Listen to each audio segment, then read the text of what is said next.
Joe Kidd de John Sturges, 1972. Clint Eastwood est Joe Kidd, un propriétaire terrien qui décide d'aider Frank Harlan, un autre propriétaire terrien, à retrouver et éliminer la bande de Mexicains de Luis Chama. Ce dernier réclame le droit de récupérer sa terre. En route, Joe Kidd ne va pas tarder à se rendre compte que les vilains ne sont pas forcément du côté où on pense. Le succès planétaire de l'inspecteur Harry l'année précédente permet à Clint Eastwood de renforcer les moyens financiers de Malpaso Company. Il souhaite revenir au western en produisant de nouveau avec sa fidèle maison de production partenaire, la Universal. Exit donc Warner Bros.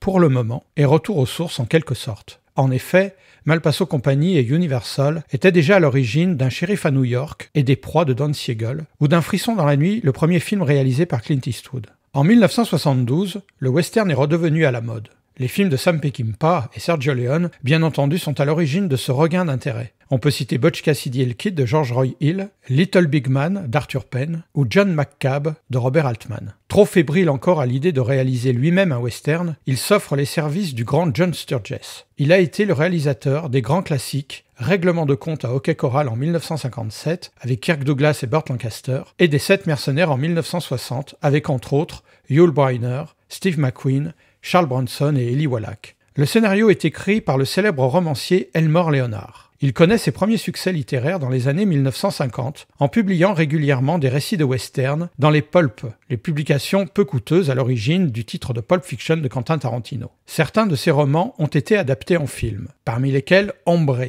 de Martin Ritt en 1967, Get Shorty de Barry Sonnenfeld en 1995 ou Rum Punch par Quentin Tarantino en 1997 qui sortira sous le titre Jackie Brown. La partition musicale est de nouveau confiée à Lalo Schifrin, déjà compositeur d'un Shérif à New York, des Proies et de l'inspecteur Harry. 3 films de Don Siegel avec Clint Eastwood. Le fidèle et talentueux Bruce Surtees est de nouveau à la photographie, après Les Proies ou Un Frisson dans la nuit. Pour les acteurs, aux côtés de Clint Eastwood, on retrouve Robert Duvall dans le rôle de Frank Harlan, magnifique en propriétaire terrien répugnant, et Don Stroud dans le rôle de Lamar Sims, qui avait déjà été le partenaire de Clint Eastwood dans Un Shérif à New York de Don Siegel. Le film est tourné à Bishop dans le Nevada, à Old Tucson et à June Lake dans le parc national de Yosemite en Californie. Au générique, on croise le nom de Buddy Van Horn pour le réglage des séquences d'action. Il dirigera Clint Eastwood dans Savaconier en 1980, L'inspecteur Harry et la dernière cible en 1988 et Pink Cadillac en 1989.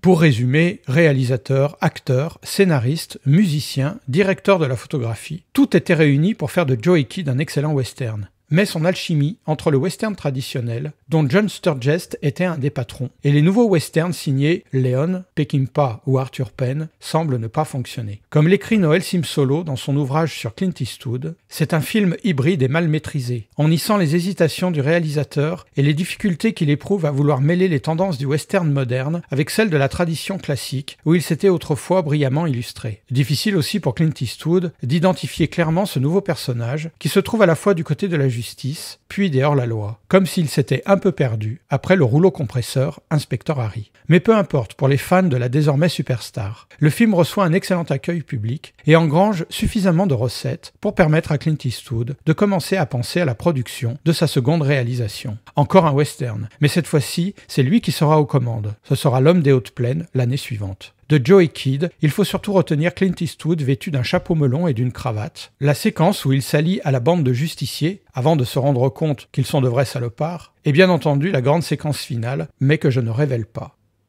Bon film.